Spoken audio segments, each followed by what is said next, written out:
Imagine a sun-drenched street in Corinth in the 4th century BC.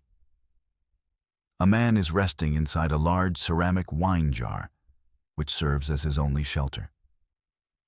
He possesses almost nothing: a rough cloak, a wooden staff, and a single wooden bowl.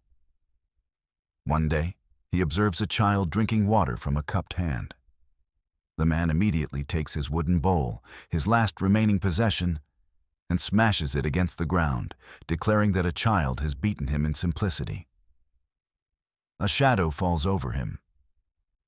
Standing there is the young king of Macedonia, surrounded by a retinue of generals and guards in gleaming armor.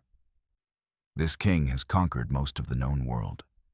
He possesses absolute power and limitless wealth. The king looks down at the man in the jar and says, "I am Alexander, the great king. Ask of me anything you desire, and it shall be yours." The man in the jar squints up, shielding his eyes, and replies, "I ask only that you stand a little out of my sun." The king is stunned. He turns to his laughing generals and silences them, saying, "But truly, if I were not Alexander, I would wish to be Diogenes." This is the historical account of the meeting between Alexander the Great and Diogenes the Cynic. The interaction between the emperor and the philosopher is not merely an anecdote. It is a demonstration of a biological conflict within the human brain. You are genetically wired to be Alexander.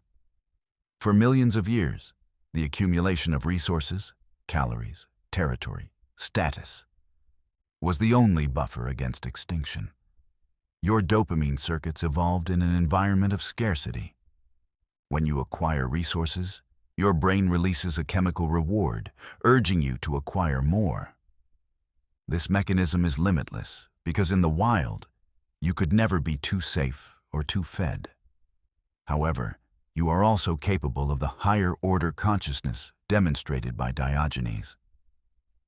This is the capacity to override the primitive drive for accumulation and recognize the law of diminishing returns. The modern human lives in a state of permanent cognitive dissonance between these two modes. You pursue the Alexander strategy: more income, a larger portfolio, a wider house, believing it will lead to the Diogenes state of peace and autonomy. You operate under the assumption that freedom is a product of volume. You believe that once the number in the bank account reaches a specific threshold, the anxiety of survival will shut off. But it does not. The biological reality is that your brain normalizes new levels of wealth almost instantly. This is the phenomenon of homeostasis. Just as your body sweats to cool down or shivers to warm up, your brain adjusts your psychological baseline to match your environment. The thrill of the promotion fades in 3 months. The satisfaction of the new car evaporates in 3 weeks. You are left with the same baseline level of happiness, but now you have a higher overhead to maintain. We can diagnose this trap as the horizon error. You perceive freedom as a geographic location on the horizon of your life. You believe that if you walk far enough, earning, saving, investing, you will eventually arrive at the coordinates of enough. The error lies in the fact that the horizon is not a location. It is an optical illusion. As you move toward it, it moves away from you. The mechanism driving this error is lifestyle creep. But a more accurate term is dependency expansion. When your income increases, you do not simply buy more things. You integrate those things into your definition of survival. A decade ago, a shared apartment and a used sedan were sufficient. Today, a mortgage on a 4-bedroom house and a lease on a luxury SUV feel like necessities. You have not bought freedom. You have bought complexity. You have erected a massive financial infrastructure that requires constant fueling.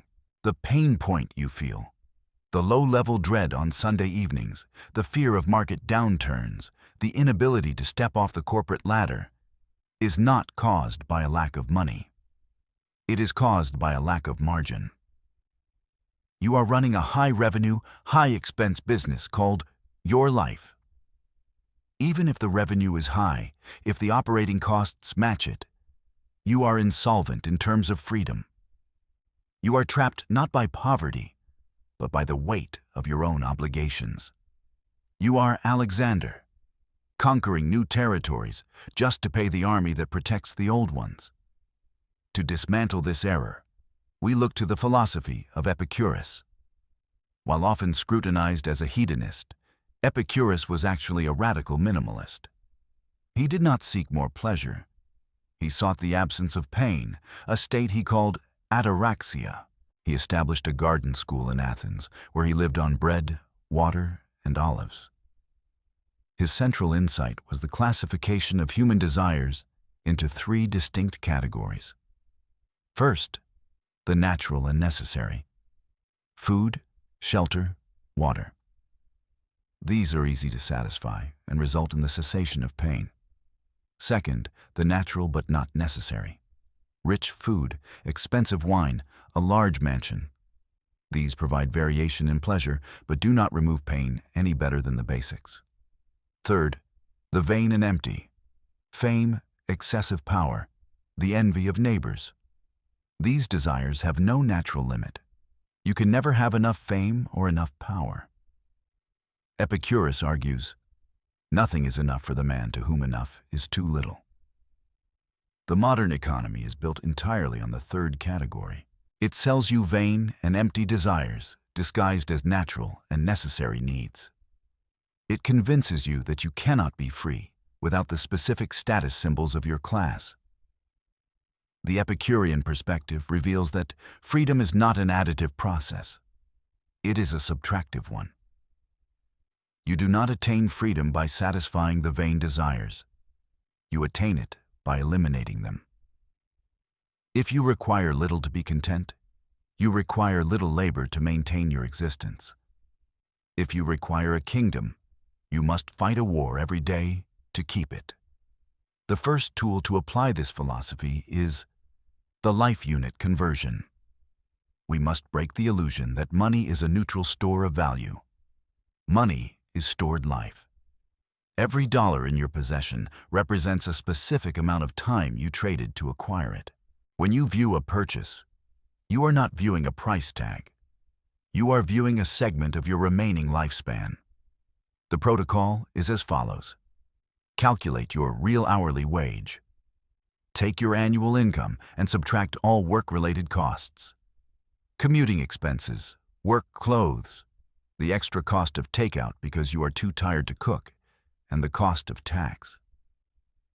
Then, divide this net number by the total hours dedicated to work, not just the 40 hours in the office, but the commute, the time spent decompressing, and the time spent answering emails at night.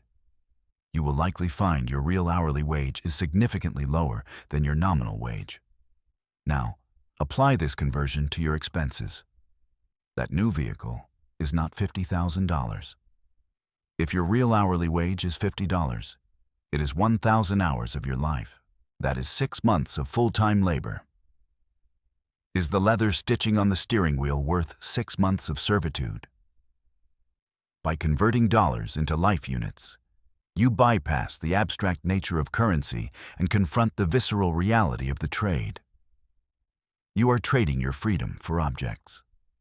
This mental model creates immediate friction against dependency expansion.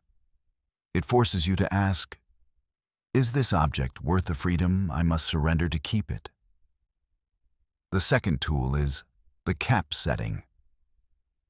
Most financial advice focuses on the floor, ensuring you have enough to survive. To achieve freedom, you must focus on the ceiling. You must define a specific, hard limit on your lifestyle consumption, regardless of how much your income grows. The mechanism is to establish a freedom cap. Determine the monthly cost of a life that is comfortable, healthy, and dignified, but not extravagant.